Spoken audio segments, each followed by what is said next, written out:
Beneath ancient soil lie stories of pain, power, and forgotten hands. Echoes of commands shouted across mountain ridges still linger in the wind.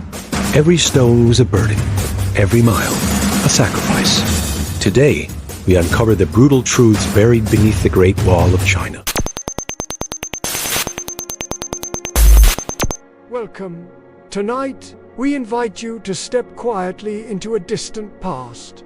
As we begin this long and quiet journey through Imperial China, we will start with the laborers of the first emperor, Qin Shi Huang, whose colossal vision gave rise to one of the greatest feats of construction in human history, and one of the most punishing human endeavors ever undertaken.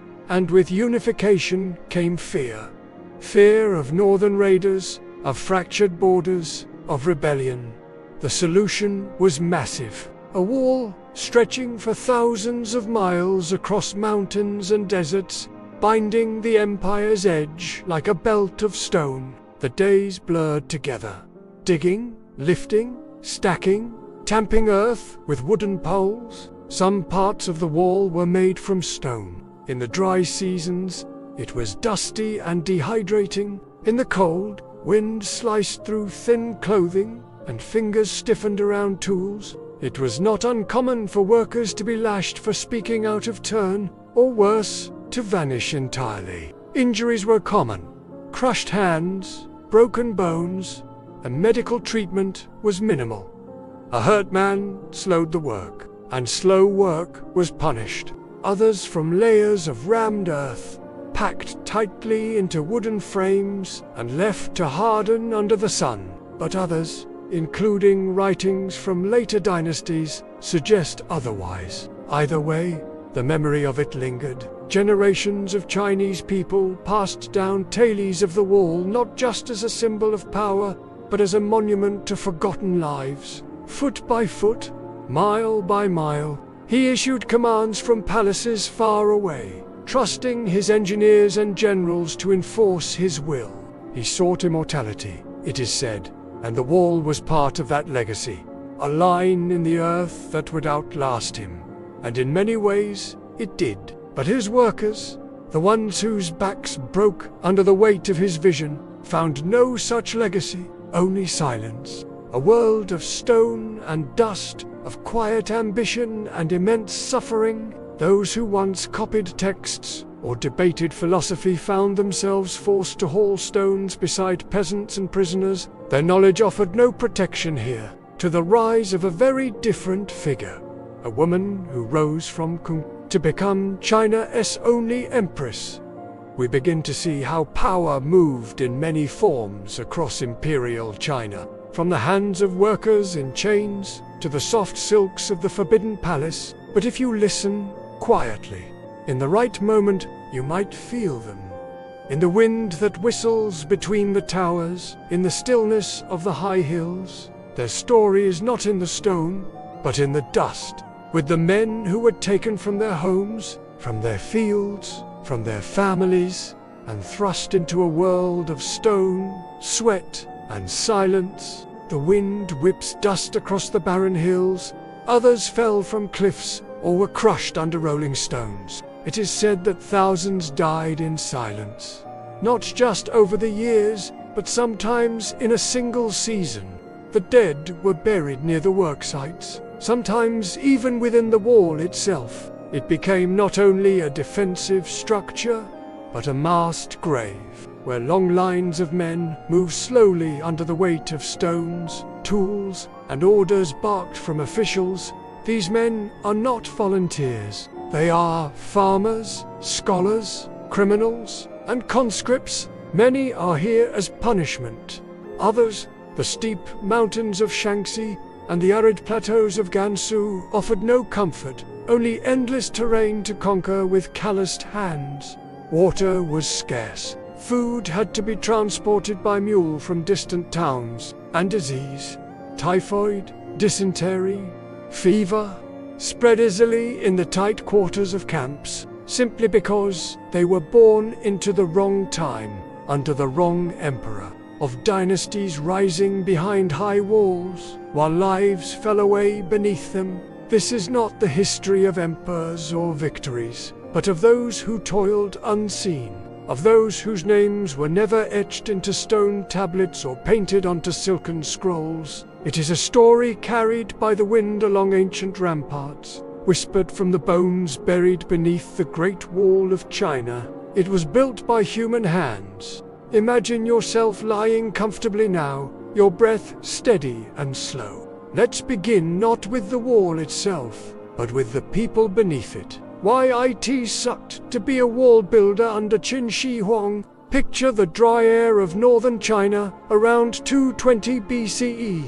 Qin Shi Huang had unified China, or rather, he had conquered it. But this wall was not built by machines. The laborers worked under military supervision, in work gangs of tens, sometimes hundreds. They wore hemp tunics, stiff with dust, their feet wrapped in straw or thin cloth. At night, they slept in cold stone barracks or makeshift shelters, where warmth was rare and illness common. There was little privacy and little food, a thin porridge made from millet or dried vegetables when available. Meat was almost never seen. Every day, they rose before sunrise to the sound of gongs or shouted orders. The work was relentless. There was no escape. Soldiers oversaw the labor, watching not just for desertion but for signs of complaint. And death came easily here. Some died from exhaustion, from sunstroke, from wounds that festered. Historians have long debated whether this was true, whether human bones truly line the ancient foundations. Some believe it is metaphor, a poetic reflection of suffering. Among the laborers were also scholars, victims of Qin Shi Huang's infamous book burnings. Even the landscape worked against them, yet still the wall grew. The emperor himself never lifted a stone. When you stand today before the crumbling remnants of the early wall, before the later brick fortresses built centuries after, you do not see their faces. And as we move now from the lives of laborers, let us now enter the court of Empress Wuzi. Now, let the dust of the Great Wall settle behind us as we turn toward the glittering corridors of a different world entirely. A world of lacquered screens and hushed foot, of silk robes brushing polished floors. It was a slow and deliberate climb, beginning in the quiet chambers of the emperor's concubines, of scrolls unrolling with delicate whispers and eyes watching from behind layers of protocol. It is the Tang dynasty, and within the red-painted walls of the imperial court, a woman is about to change the course of Chinese history. She was clever, persuasive, unafraid to speak in the political realm. She wrote poetry, sponsored scholars, debated philosophy. Slowly, she became indispensable. Her name was Wu Zhao, though history would remember her as Wu Zhao, the only woman in more than 2,000 years to claim the title of Emperor of China in her own right. To rise, one had to maneuver not just through protocol, but through human ambition, jealousy, and suspicion. Wu Zhao's ascent came with rumors. Gaozong elevated her to empress, and when his health began to decline, it was Wu Zhao who stepped in. At first, she spoke for him. Then, she ruled in his name. Ministers had to kneel before her screen. Edicts were issued with her seal. The empire was no longer in his hands. It is whispered that she orchestrated the downfall of rivals, that she accused the empress of crimes, that she manipulated court factions behind embroidered screens. She did not. One story, perhaps apocryphal, perhaps not, claims that a child in her care died under suspicious circumstances, and the blame was directed at another concubine. She created a secret police force to root out dissent. Some officials were executed, others exiled. Illness crept in. Her tomb was left with a blank tablet. No inscription, no official praise, but the people remembered. Stories passed down of a woman who ruled in a man's world, who dared to reach for the throne of a dragon, where the first emperor's greatest mystery lies in wait. The tomb of the terracotta army awaits us. Who rose from silence to command? From silk-bound footnotes to history's highest platform, ministers whispered again. Was she ruthless or pragmatic, visionary or power-hungry? Perhaps she was all of these. But as you lie here now, eyes closed perhaps, imagining her walking those silent palace corridors, know this: she was real. Eventually, in 705, she was persuaded to abdicate. She died soon after, and the Ten's dynasty resumed. The court grew tense, a place of veiled loyalty and quiet fear. To rise to this position in a world bound by Confucian hierarchy, in which women were expected to obey fathers, she sat on the throne. She received tributes from foreign kingdoms, presided over court ceremonies. It was marked by reforms. She promoted merit over birth, expanding the civil service exam system. She elevated the status of Buddhism, commissioning temples and texts. She encouraged agricultural projects and lowered taxes on farmers. She surrounded herself with scholars and philosophers, some of whom were drawn by admiration, others by ambition. Met with ministers who bowed low and addressed her as Your Majesty, then husbands, then sons. Was not only rare, it was revolutionary. But her path was not a leap. When they failed to meet her standards, she removed them. In time, she declared the founding of a new dynasty, the Zhou, and took the title of emperor herself. Not empress consort, not regent. Emperor Wu Zhao first entered the palace of Emperor Taizong as a young girl. Perhaps just 14, she was chosen for her beauty and poise. Trained in the arts of music, poetry, and etiquette, tools of charm, not of power, she was one among many concubines, living behind closed doors in a palace filled with rivalries and whispered ambitions, a way to remove former lovers from the political scene. Wu Zhao was sent away, head shaved, her future seemingly sealed. As a concubine of lower rank, she would have spent most days in silence, waiting, reading, serving. Yet even then, she observed, she listened. Some say they had already known each other during the previous reign. Others claim their affair began anew. What is certain is that Gaozong defied tradition. He brought her back from the convent and installed her once more as a concubine. It was a scandal. A woman who had once served the previous emperor had returned to the palace of his heir. Even more scandalous, her influence began to grow. When Emperor Taizong died, court custom dictated that his concubines retire to a Buddhist convent. It was a ritual form of disappearance. But power has strange paths. Not long after, the new Emperor Taizong's son, Gaozong, visited the convent. Wu Zhao caught his eye. She bore Gaozong children. She also made enemies. Court life was a delicate dance of alliances. Whatever the truth, her rise was relentless. When Gaozong died, many assumed Wu would retire. Instead, she placed first one son on the throne, then another. She wore the robes. This was unprecedented. Yet her reign was not chaos. Still, her rule was shadowed by suspicion. Yet for nearly 15 years, she ruled not as a figurehead, but as a sovereign. She was now in her 60s and 70s, her face lined, her hair graying beneath elaborate headdresses. The court saw less of her. Later emperors would try to erase her. Today, scholars debate her legacy. A single woman, once just a girl among concubines, and now, from the courts above ground, let us descend, far below the surface of the earth. Now, let your mind slowly descend. The marble halls and silk canopies of Wu Zishan's palace begin to fade. The flicker of lanterns softens into darkness. The echo of courtly footsteps gives way to something quieter still.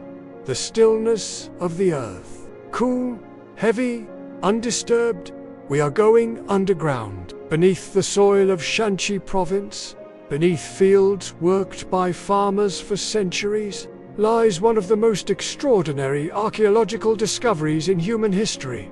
The tomb complex of Qin Shi Huang, the first emperor of a unified China. The same man who centralized law, currency, and script across the warring states, a ruler both feared and revered, whose ambition was not bound by life itself. He sought to rule in death as he had in life, absolutely, eternally. He was the same man who ordered the first construction of the Great Wall. And so, he built a city beneath the ground. They speak of a vast underground palace, built to mirror the world above, partly out of respect, partly out of caution. Rivers of flowing mercury were said to represent the Yangtze and Yellow rivers. The ceiling sparkled with jewels arranged as constellations. Mechanisms, traps, were allegedly installed to deter grave robbers, though no one today knows exactly what those traps might be. Each figure was distinct. Faces showed wrinkles, cheekbones, mustaches, scowls, smirks. Their hairstyles varied by rank. Some carried bows, others wielded spears. Whether this supports the tales of liquid rivers or simply contamination from centuries past remains debated, but the presence is undeniable. Sculpted in clay, built stone by stone, warrior by warrior, and guarded forever, officers stood with proud poise, thousands of faces, once hidden, now gazing silently at a world they never knew. Tourists walk past with cameras, scholars scribble notes. A forgotten empire resting just beneath the soles of your feet, and still the heart of the tomb remains closed. Guarded by clay and myth, the terracotta army, once painted in vivid colors, lost its hues within hours of exposure. The air, the light, all stripped the soldiers of their original splendor. In our final segment, we drift into the refined, cultivated life of a Temps dynasty courtier, a man or woman of poetry, music, and careful ambition. The whispers of wind above, and beneath it, corridors stretching in all directions, sealed doors, rooms forgotten, maps drawn on silk, scrolls rolled tight and left to dust. The fear is that the same fate awaits whatever lies within the emperor's tomb. Once opened, it may be irreparably altered. Horses, too, were there, strong and muscular, sculpted in motion, and chariots of bronze, wheels half buried, waiting. Construction of his mausoleum began long before his death, perhaps even before he claimed the imperial title. He was still in his 30s. Others perhaps were silent to protect the tomb's secrets, yet through their hands, history was etched into earth. The army stands in battle-ready rows, guarding the approach to the emperor's tomb. But the soldiers are only part of the puzzle. It was a subterranean empire. Thousands of workers, artisans, laborers, convicts, toiled day and night. The project spanned decades. Some say 700,000 people were involved, though exact numbers blur with time. But this was no mere burial mound. In 1974, it was a simple act, a farmer digging a well that pierced the surface and revealed the first of the clay soldiers. What emerged from the earth astonished the world. An entire army, frozen in formation, buried silently for over 2,000 years. These were not generic statues. Today, archaeologists estimate over 8,000 soldiers have been unearthed, and perhaps more still lie undiscovered. Historical records, especially from the Han Dynasty historian Sima Qian, hint at a far deeper mystery. The actual burial chamber of Qin Shi Huang has never been opened. It remains sealed beneath a great mound, a deliberate choice. For one, mercury levels in the soil surrounding the tomb are abnormally high, Scientists have detected them. Then there is the matter of preservation. And so, it remains untouched. A decision born not from superstition, but caution. It lies in darkness, undisturbed. For now, let us pause here. Imagine the stillness inside that mound, the heavy silence of earth compacted over centuries, that an empire could be recreated. This was not merely a tomb, it was a statement. That power could persist beyond death.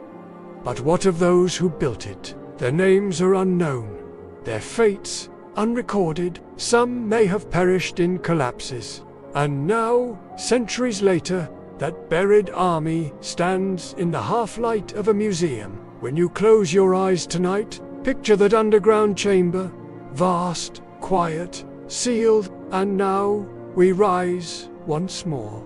Not into labor or power, but into luxury. Now, we move gently forward in time, stepping away from dusty battlegrounds and subterranean tombs toward an era marked not by the clang of shovels or whispers of rebellion, but by rustling silk robes and the quiet scratch of a brush across paper. The Temps dynasty, often hailed as a golden age of Chinese culture, flourished between the 7th and 10th centuries. The fabric is light and smooth against the skin, trimmed in detailed embroidery that tells a story of cranes in flight or lotus blossoms caught in eternal bloom. You slip it over your shoulders with practiced ease. The courtier must remain constantly aware of their place navigating intrigue. As carefully as the lines of calligraphy, they are expected to master.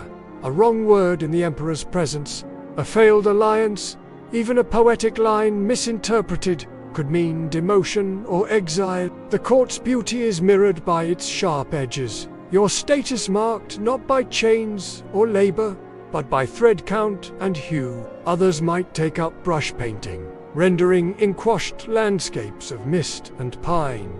And at its heart stood the imperial capital. You may spend your quiet afternoons in the shade of a peach tree, composing lines of verse in the regulated tonal patterns of Temps poetry. A silk blanket is pulled across your chest, but with your reputation, and perhaps your next verse, quietly on your mind, or copying ancient Buddhist sutras with reverence and stillness. It was a time when the empire pulsed with poetry, art, diplomacy, and trade. The noise of the world of border conflicts, grain riots, the fear within the tomb, and the power struggles of empresses past. The body is cleansed in warm water infused with camellia leaves. Outside, the city rests in regulated quiet, gaze sealed, lamps extinguished. You drift to sleep, not in fear of labor or punishment, or plague is muffled here in the innermost layers of imperial society,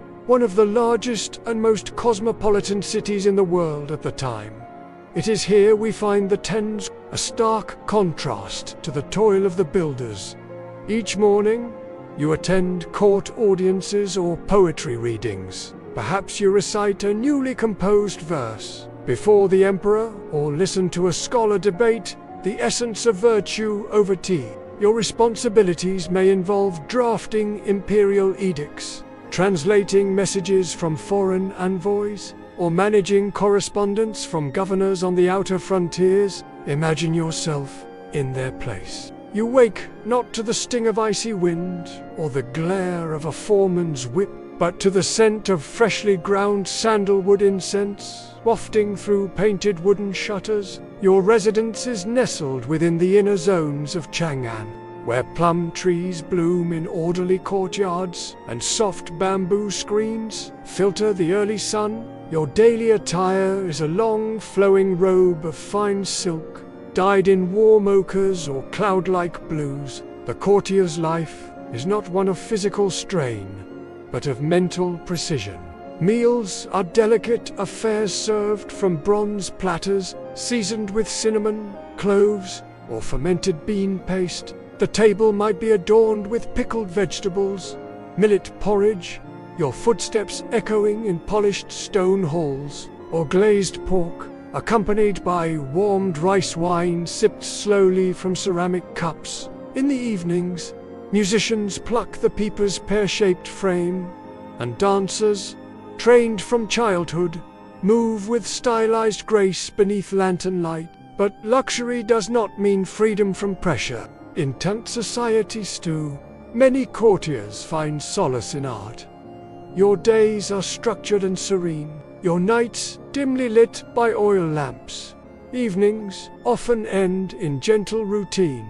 A final scroll is read, a final bowl of tea sipped, and thus closes the day in the life of a tense courtier, a life of quiet privilege, shaped by culture, pressure, and precision, the rhythms of history, always shifting, always echoing. And so, as we slowly draw this quiet journey to a close, the shifting chapters of ancient China begin to fade like morning mist over the yellow river, day after day.